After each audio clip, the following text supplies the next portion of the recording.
Welcome to Fierce, Fun, Feminine, and Other F Words. I'm Christine Elizabeth, and I help women unstuck themselves. Is there anything more feminine than flowers? Feminine is in the title of this podcast, and flowers, that's the topic.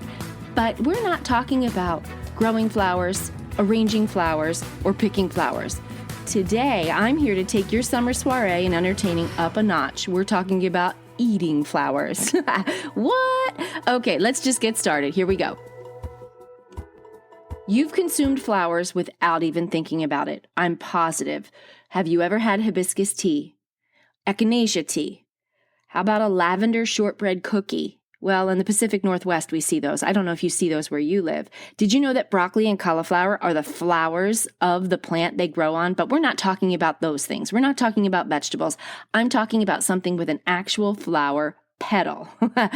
If you're at a restaurant and there are flowers on the plate, they have to be edible. A restaurant is not allowed to put anything on the plate that isn't. Have you ever seen that done? It used to be really trendy years back, and it's coming back. And I thought, this is the perfect time of year for us to talk about how do we do this? Have you ever done it? I've eaten edible flowers in someone else's salad. And at first I thought, why would they put these decorations in the salad? Like what? I have to pick around this thing, right? But you don't. You can actually eat some of them. So before I even get started, I want to make a disclaimer. You do not go to the florist and use those flowers to put in your food. You check with your local grocery store about which flowers are edible. You don't go to the floral section of the grocery store. They have a section specifically for edible flowers. Don't assume all flowers are edible because they're not, and don't pick wildflowers on the side of the road unless you know they're in a place that hasn't been sprayed with chemicals or pet urine, okay? Common sense things. I just want to throw that out there because I don't want to send someone out there to go do something fun with flowers and then you make your guests sick or have an upset stomach. You have to do this carefully, but if you grow flowers in your yard, bonus. If you get those little starts at a store like Home Depot where they sell like the little mini starts of flowers, you could grow your own little flower garden and pick the petals and put them in your foods, your cocktails, your ice cubes. Let's talk about that.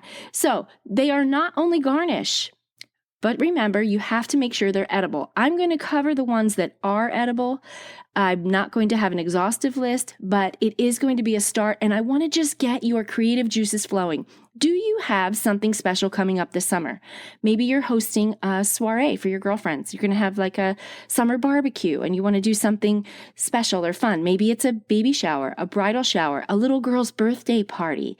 Maybe it's your mom's birthday. I don't know what the situation may be. You don't need a situation really to just pop some flowers in your food. But if you've never thought about it, let's start talking about what we can do with them. Okay, here, you're going to be surprised what's edible. Are you ready for this? Because when I was preparing, I was surprised. I have begonias. I have baskets of begonias. Had no idea that you can eat the flower, the leaves, and the stems. Did you know that? Begonias, the nonstop begonias, they're just gorgeous. They're easy to grow in flower pots and planters. The petals have a sour citrus flavor, and they can be used in salads or as garnish. Their stems, get this, do you make rhubarb pie? You can make begonia pie. I had no idea. The begonia flower has this like tuberous kind of stem, and it can replace rhubarb. Who knew? Okay, there's one thing about begonias that come with a warning. This comes with a lot of foods, though. They are high in oxalic acid. So if you are prone to gout, kidney stones, or rheumatoid arthritis, you want to go easy on your begonias. You don't want to go hard on the begonia digesting begonias because they're going to cause a problem. There are so many other foods that are in this list. I don't have time to go through it, but if you suffer with gout or kidney stones or anything, you know that there are certain foods you have to eat. Kale is one of them. You have to avoid to eat. Kale is another one. Spinach is another one. And when you cook them, it diminishes the oxalic acid, but some people are not able to eat a lot of those types of foods because of this acid. Now, if you don't have that problem, go into your begonia flower pot right now. You can just wick off a stalk and see what it tastes like if you've never sprayed it with bug spray or anything like that. But you have to clean it first. Okay, here's another one. Are you ready? Oh my gosh, I had no idea. It's calendula, or also known as marigolds. When I grew up, I was taught marigolds keep the mosquitoes away. So I grew up on the East Coast of New Jersey. My grandmother planted marigolds everywhere. I don't know if that's true, but I still do it. Isn't that funny? If I have a flower pot, I'm going to pop in some marigolds to keep them away. But the flowers, the yellow or the orange, they can go from spicy and tangy to peppery or bitter. They're known as poor man's saffron because they have a flavor that mimics saffron. You can sprinkle fresh marigolds on salads, soups, or even add them to scrambled eggs. Only the flower is edible. And so one thing you need to know if you're picking these flowers yourself and you're not buying them from a trusted grocer, the stems on all of these flowers, like the begonia, you can eat the stem, you can eat the leaves, all of that. That's not true for everything, but for marigolds, you can't. You just want the flower. And there's a base of the flower where it attaches to the stem. It's usually kind of white or a little bit bulbous. You don't want that on the marigold. Snip it really high up under the marigold flower. Then you clean that marigold, all those petals, and you can either pick out the individual petals or you can just use the whole marigold, the whole flower. It's just so cool. Okay, carnations. What? Okay, this is the flower that lasts the longest in an arrangement. It's edible. Are you kidding me? Okay, I don't know if they taste different if they're white, pink, or yellow. I have no idea if there's any difference in their flavor, but carnations, are you kidding me? Yes, edible. The mini carns are called dianthus, and they taste like nutmeg. I can't even believe it. Okay, this is going to be one of my first experiments is carnations. I have to try it. Full-size carnations are the secret ingredient that goes in the French liqueur chartreuse. Okay, mind blown. Carnations. I had no idea. I know about some of these flowers we're talking about because I grew up with immigrants for grandparents and great-grandparents, and they would pick things and they cook things that, a typical American probably wouldn't. And so I grew up eating some of them, but not carnations. Those went in your flower arrangements. I had no idea. So here's some things you can do with carnations. Ready? You can soak them in a liqueur. You can make wine or put them in wine or dip them in powdered sugar to make them into little candies. Hang on, I'm going to teach you how to do that in a little bit. Or you could float them in a cocktail. Just be sure that, again, like the marigold, you snip it at the very base of the flower off the stem. You don't want that white part. Apparently that little white part ruins the whole flavor. So you just want the flower petals. Okay, here's one I grew up with and I knew you could eat it. You might not. And you probably have, if you have a grassy yard, you spray pesticides to get rid of it. Dandelion. Did you know you could eat the entire plant? The whole thing. The whole thing. They can redeem themselves now if they're in your yard, if you hate them. Now you know they're fully edible. You could feed your family on these dandelion weeds. They're best when they're picked young. So this is something my dad did. His family, his side of the family was from Italy. They did a lot with dandelion, and I think there was even dandelion wine, but I'm not positive. But we had dandelion greens, we had dandelion flowers, we had all of that stuff. But the younger they are, the petals are sweet like honey. The closer to the ground they are when you cut them, the sweeter they are. Buds are edible. That part I did not know. So you could eat the bud before it opens up. Mature ones are old and bitter, like the old grouchy lady living in Boca Raton, okay? Don't want the old grouchy bitter dandelion. Don't eat those. You want the baby dandelions. They're sweet. You can take little young petals from dandelions and sprinkle them all over white rice like confetti. The leaves, get this, they have more nutrients than broccoli or spinach. You can eat them cooked or raw. And if you throw them in a salad with other greens, they balance off, like if you use a butter lettuce, you know how that lettuce is a little bit sweet. Well, the bitter dandelion leaf, that offers a little contrast in your salad. So if you do that, you want to throw in some type of fruit, like a sliced strawberry or raisin or grapes, something to offset the bitterness. It just helps you make a more interesting salad. Okay, so here's another one. Roses. Every rose is edible. We already know we put rose water on our face. We put rose lotion, there's rose perfumes, there's rose everything. But all roses are edible. You don't want the stem, again, just the flower petal snipped way up at the base of the flower. The flavor depends on the type, color, and soil, right? So it depends on where it's grown. They go from tasting strawberry-ish to green apple-ish. Like, it just depends. The darker the petal, the stronger the flavor. Mini roses can garnish ice cream, desserts. You could float them in a punch. They are an easy peasy. You know you're safe if you want to eat your roses. If you have roses out in your yard, try it. Just go. If you don't spray them, I'm going to. I have this wonderful, very fragrant one rose bush that it has been growing for over 20 years, and it just keeps going with these gorgeous, really large, bigger than a grapefruit size flower. And they're deep, deep red. They're super fragrant. And I'm going to pull off some leaves and I'm going to taste it. And I just want to see, because I don't spray them. I just let them go. Now, I know there's little bugs, aphids, all that stuff. Like, they love roses. So of course I'm going to clean it first, but I'm going to try it. Have you ever done this? I'm just excited to try. Okay, if you live in the Pacific Northwest or anywhere where tulips grow, you can eat the petals. Tulips, they taste sweet like lettuce or fresh baby greens. Some people have allergies to tulips. If your skin gets rashy with a tulip, don't eat a tulip because you'll have digestive problems. You'll have an allergic reaction. Don't eat them. But you can eat the flower petals from a tulip.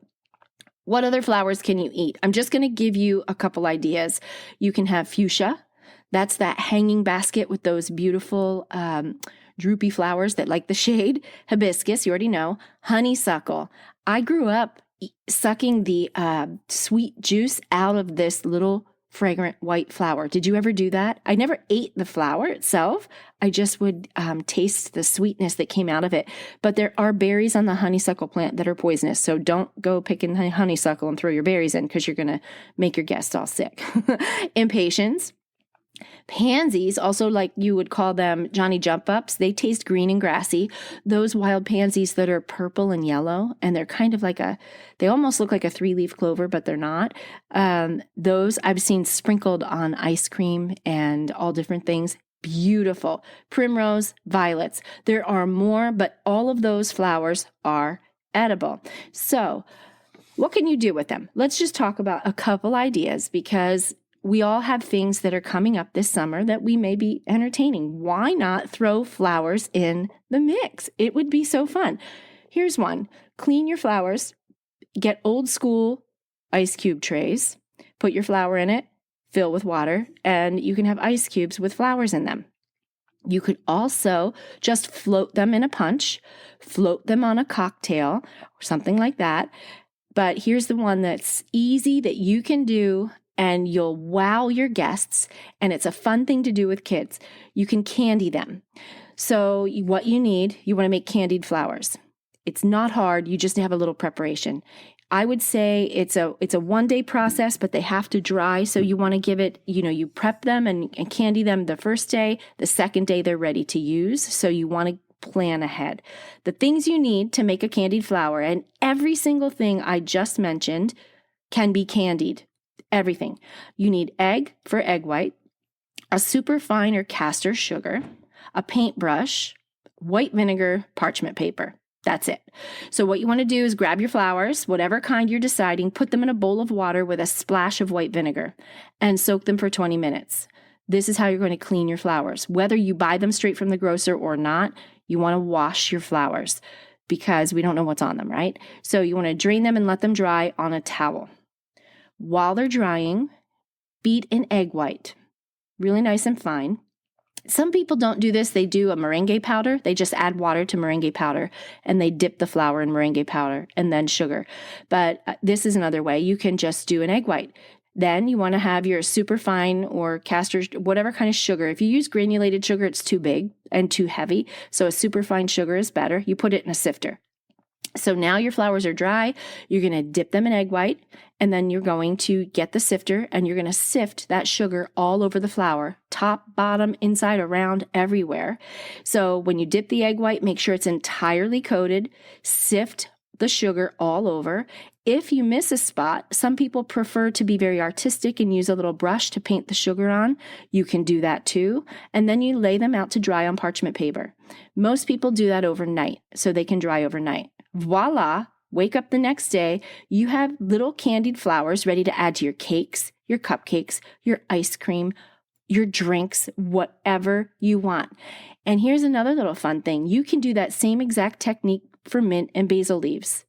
Mint leaves are awesome to throw in salads, so are basil leaves, but mint leaves can go in cocktails. You could sugar them just like this, candy them just like this. How fun would that be to add to your party? So where do you find these things? Well, I know that you can get them at Trader Joe's. You can get them at Whole Foods. You can also go online and just Google edible flowers, where to buy edible flowers, and a few websites pull up that specialize in that. You can order them online. The everyday grocery store, I haven't seen them. If you have flowers at home that you've grown and you know you haven't sprayed a bunch of chemicals on, you can use those too. So there you go. There is your topic for this week. I would love to hear if you tried this. It's fun to do with your kids. It's fun to teach them that you can eat things that they wouldn't necessarily think of. And how cool would it be that your daughter might grow up going, hey, I remember when my mom threw these flowers on my ice cream for my birthday party or in my cupcakes for my birthday party, and I'm going to try that. Hey, Mom, do you remember that day when you did this for my party? And she's going to come back and ask you for that recipe. What a cool little thing that you can do as a family, but also wherever you are in life. If you don't have kids, you have a bunch of girlfriends coming over, or you're throwing a shower because everybody you know is getting married. There you go. You can use your fresh flowers. I hope this was a fun one for you to listen to. Have a great week.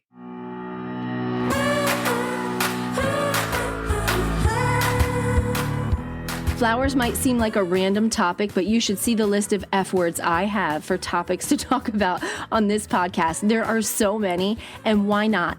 Why not experiment? We could have talked about arranging flowers and purchasing or growing or whatever, but this adds a little bit of a twist to your entertaining. It takes it up a notch. I hope you try it. If you do, send me a message at fiercefunfeminine@yahoo.com. I would love to hear about it. Remember, not all flowers are edible. Do your homework.